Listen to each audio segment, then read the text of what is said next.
Bom, hoje nós vamos dar continuidade no capítulo 10, que chama-se Bem-aventurados os que são misericordiosos.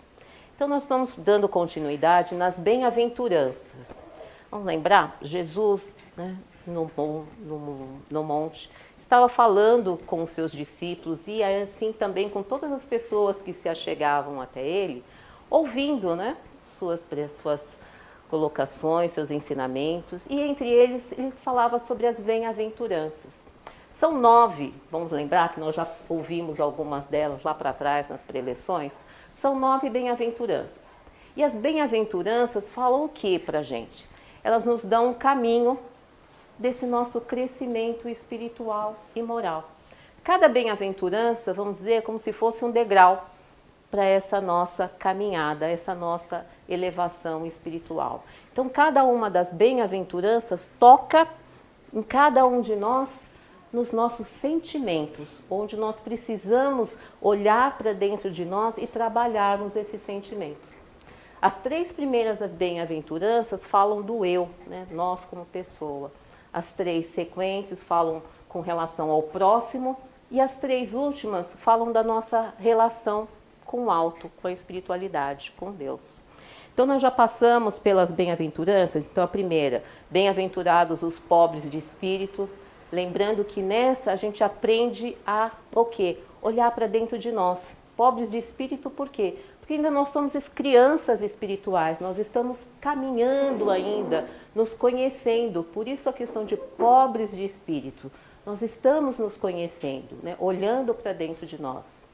A sequência das bem-aventuranças vem bem-aventurados os que choram. Bem-aventurados os que choram, nós. Por quê? Quando nós começamos a olhar para dentro de nós mesmos e nos conhecermos um pouco, esse chorar é porque a gente consegue já ver as nossas falhas e que nós precisamos melhorar. O chorar não é um chorar no sentido ruim, mas é de um reconhecimento. Nós temos essa visão de quem nós somos e o que nós precisamos fazer nessa nossa caminhada. A sequência das bem-aventuranças vem bem-aventurados os mansos e pacíficos. Então, nós na primeira conseguimos enxergar que nós temos nossas falhas. Na segunda, o caminho que nós precisamos reconhecer, que é com a humildade. Na terceira, nós começamos já a entender o que significa ser manso e pacífico, porque a gente começa a ter um entendimento de nós mesmos. E caminhando nas bem-aventuranças, nós vamos para bem-aventurados os que têm fome e sede de justiça. Fome e sede de justiça, porque então nós aprendemos que nós precisamos nos olhar, nos conhecermos e nos modificarmos para sermos melhores. E sede de justiça, justiça do quê? De fazer a coisa certa, de fazer o bem. Essa é a nossa sede de justiça, de melhora, de procurarmos um caminho para a nossa melhora. E vamos, na sequência, caindo na nossa bem-aventurança de hoje, terminando esse capítulo. Bem-aventurados os misericordiosos. Misericórdia significa bondade, caridade. Então, bem-aventurados, bem-vindos os que são caridosos, os que são bondosos. E nesse item, nesse texto, nós vamos falar dos itens 9 a 13, que tem a seguinte chamada. O item 9, o argueiro e a trave no olho. E o item seguinte, não julgueis para não ser julgados. Com esses 2 itens, nós vamos falar um pouquinho sobre um sentimento nosso a ser trabalhado, que é o orgulho, que nós temos arraigado entre nós e é o que nós precisamos trabalhar, cada um de nós, lá arduamente. Com relação ao argueiro e a trave no olho, vem a citação do Evangelho de Mateus que diz: por que vês tu, pois, o argueiro no olho do teu irmão e não vês a trave no teu olho? Ou como dizes o teu irmão, deixa-me tirar-te o teu olho, do teu olho o argueiro, quando tens no teu uma trave? Hipócrita, tira primeiro a trave do teu olho e então verá como has de tirar o argueiro no olho do teu irmão. Com essa chamada, ele vem nos mostrar que, no geral, na maioria das vezes, nós sempre olhamos o erro, o defeito no outro. Nós passamos o nosso olhar, o raio-x, e já fazemos um julgamento, já fazemos uma análise do outro.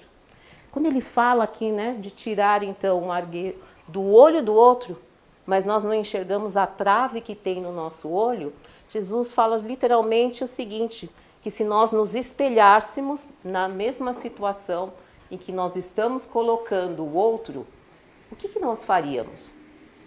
Nós faríamos às vezes a mesma coisa, ou pior, mas nós olhamos e analisamos, determinamos e criticamos o outro, mas não olhamos para nós. Por isso que na sequência ele já vem com outro item, não julgueis para não ser julgados, porque com a mesma proporção que julgas, será julgado. Então olha a reflexão para a gente. O que nós fazemos no nosso dia a dia, geralmente? No automático. E é o que nós precisamos deixar de fazer automaticamente. Analisar o outro, criticar o outro e julgar o outro, antes de olharmos para nós mesmos. Então, o espelho, esse reflexo da situação, o que acontece conosco. E Jesus dá o exemplo aqui, no não julgueis para não ser julgados, com aquele momento em que os fariseus, para testar Jesus, entre tantos outros testes que eles fizeram, vêm com a situação da mulher adúltera. Lembram-se dessa fase? Né? Então, Jesus está lá, mexendo até na terra. E os fariseus trazem a mulher adúltera e falam para Jesus. A lei de Moisés diz que para uma mulher adúltera ela deveria ser apedrejada até a morte. O que diz você, né, Jesus? Então Jesus, calmamente, pacificamente, continua a mexer na terra, na areia e diz: quem não tiver pecado, atire a primeira pedra. Com isso, ele nos dá a lição do quê? Que todos nós, por mais santos que pensamos que nós podemos ser, nós não somos. Nós temos alguma coisa, algum erro que nós possamos ter cometido, sem ser até nessa, mas em outras passagens reencarnatórias, e que nós olharmos isso, antes de julgarmos e jogarmos a pedra no outro. Então, esses dois itens nos levam a esse pensamento de como estão nossas ações no nosso dia a dia, quando nós falamos, eu sigo a Jesus. Nós seguimos mesmo? Porque se nós seguimos, nós sabemos dessa parte do Evangelho. Não julgueis para não ser julgados. Mas é o que a gente mais faz durante o nosso dia. Em casa, no trabalho. Né? Nós estamos sempre cobrando, julgando o outro. E é esse olhar que Jesus fala para nós, de termos essa mansuetude, essa caridade, essa misericórdia para com o outro. Porque, na verdade, esse exercício não é para o outro, é para nós. Quando fala amar o próximo como a si mesmo, quem é mais próximo do que nós mesmos? Então, começa conosco. Tudo começa dentro de nós. Então, primeiro nós precisamos aprender a nos amarmos. O auto-amor. Para perdoar o próximo. Se eu não sei o que significa o auto-amor, como é que eu vou perdoar o outro? Se eu também não consigo perdoar algumas coisas em mim mesmo. E se nós realmente amamos a Deus, se é para amar o próximo como a si mesmo, e nós ainda não aprendemos o que é esse amor, como é que nós seguimos realmente? Na palavra que nós falamos amar, nós às vezes, na maioria das vezes, nós banalizamos essa palavra, né? Amar. Eu posso falar, eu amo chocolate. Eu amo você. São sentimentos diferentes. E a gente está usando a mesma palavra, nós banalizamos o que significa verdadeiramente o amor. E é esse sentido real do amor que nós precisamos sentir, então nos amarmos para poder amar o próximo, como a si mesmo. Porque senão a gente não sabe o que significa amar. quando nós cobramos, quando nós criticamos, quando nós julgamos o outro, tem um outro que está fazendo isso conosco. E aí a gente lembra, né, da lei de causa e efeito. Na física, ação e reação.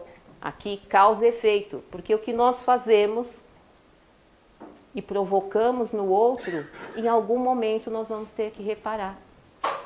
Então, muitas vezes nós passamos por situações, a gente fala, mas por que isso comigo?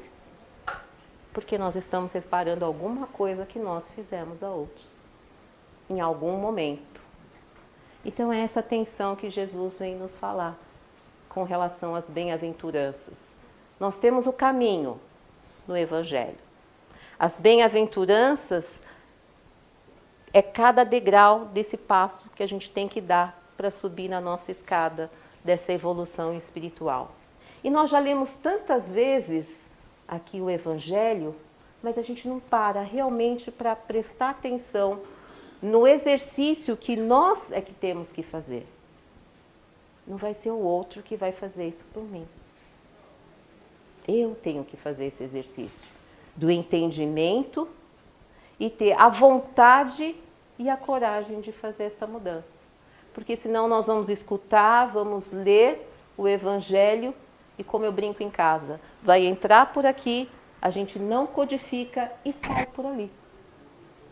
Eu brinco todo ano, quando a gente inicia o ano, né, a gente faz aquela listinha, esse ano eu vou fazer isso. Mas a gente não coloca na listinha, esse ano eu serei uma pessoa melhor. A gente coloca que vai ter um carro melhor, um emprego melhor, não sei o que melhor, mas a gente não coloca o nosso planejamento espiritual na nossa listinha do começo de ano. E por isso que muitas vezes a gente escuta, a gente lê o Evangelho, mas a gente não codifica, ele passa direto. Então é esse nosso olhar dessa semana, do que nós estamos realmente, quando nós olhamos para o nosso próximo, num primeiro momento, em qualquer situação, se nós olhamos com um olhar de misericórdia, ou seja, de bondade, de caridade, de entendimento, no mínimo, de uma situação que aquela pessoa possa estar passando.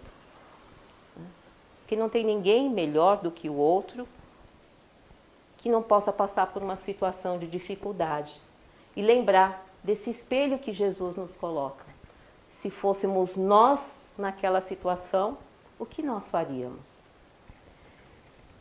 E ele coloca bem esse item aqui no texto, e vale lembrar e reler novamente. Um dos caprichos da humanidade é ver cada qual o mal alheio antes do próximo. Para julgar a si mesmo, seria necessário poder mirar num espelho, transportar-se de qualquer maneira fora de si mesmo e considerar-se como outra pessoa, perguntando: que pensaria eu se visse alguém fazendo o que faço? Então, para a nossa semana, a gente já tem que dar uma olhadinha nisso. E ele fala especificamente que isso é o nosso orgulho. E para exemplificar a questão do orgulho e nós voltarmos nesse entendimento das bem-aventuranças, então quando nós conseguimos olhar para dentro de nós mesmos, enxergarmos as nossas falhas, as nossas limitações, significa que a gente já está entendendo o que significa humildade. Quando nós nos olhamos e nós nos identificamos. Quando nós então conseguimos trilhar um caminho, né, para começar a fazer esse passo a passo da nossa evolução espiritual, quando nós conseguimos já olhar para o próximo com essa misericórdia, nós começamos então a trabalhar esse orgulho que tem dentro de nós, tentando minimizar, usando ferramentas, ou seja, nossas qualidades para conseguir balancear o que nós fazemos no nosso dia a dia. Porque nós temos coisas boas, sentimentos bons. O amor está aqui, em cada um de nós. Mas nós temos que ir lá no fundo, pegar esse sentimento e trazer realmente à tona, para conosco e para com o próximo. É um exercício que nós não fazemos conosco. E para exemplificar um pouquinho essa questão de um olhar, às vezes nosso, com relação ao nosso orgulho, né? Às vezes a gente vai levando a situação, deixa comigo, né? E a gente vai encarando, querendo encarar tudo de peito aberto, e a gente esquece que nós precisamos de ajuda, né? Quando nós paramos sinceramente para fazer uma prece, geralmente a gente pede, né, as coisas, a gente nunca agradece numa prece, mas que seja, no momento que a gente faz uma prece para pedir algo, né, que nós somos pequenos ainda, perto da turminha lá em cima. Então temos a humildade, quando nós formos pedir alguma coisa. Que ninguém é grande demais e nem pequeno demais. Tem uma historinha que fala sobre o rei Salomão. O rei Salomão, né, filho do rei Davi, ele foi conhecido porque durante o seu reinado, ele não guerreou como o pai. O rei Davi conquistou, né, vários territórios em guerras atrás de guerras. E Salomão não, ele foi conhecido como o rei da sabedoria. Em todo o seu reinado, ele reinou com sabedoria. Então, ele era conhecido pelos seus provérbios. E teve um tempo que ele estava no seu quarto, no castelo, e entrou uma abelhinha no quarto do rei Salomão. E ficou correndo por todo o quarto do rei Salomão. E os guardas tentando pegar a abelhinha, com medo que a abelha picasse o rei Salomão.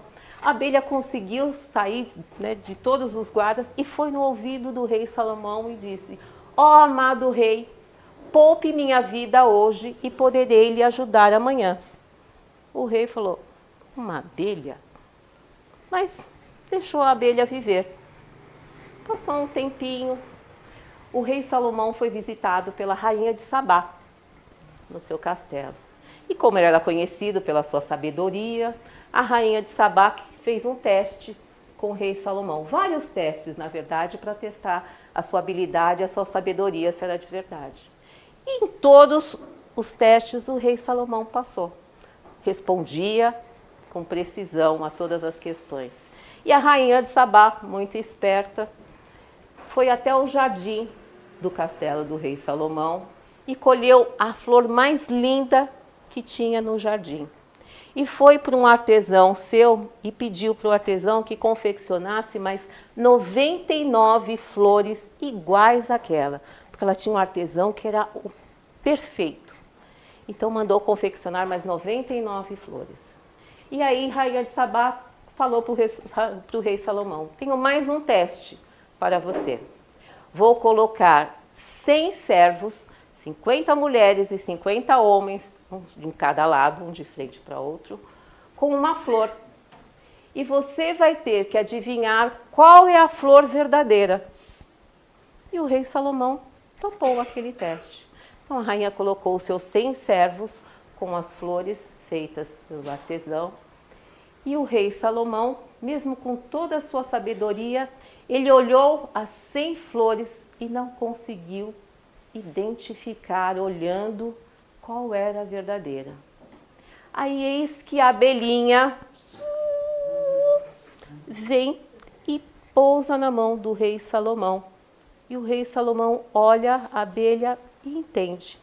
A abelha vai e pousa na flor que estava na mão de um servo. O rei Salomão vai até esse servo, pega a flor e entrega para a rainha de Sabá. E ela fala: realmente, esse é o rei que detém a sabedoria. Esse conto vem mostrar para a gente que não existe ninguém tão grande que não precise de ajuda e nem tão pequeno que não possa ajudar alguém. Fica para a nossa semana para nós pensarmos nisso. Que ninguém, nenhum de nós, é tão pequenininho e também não é tão grande que não precise de ajuda.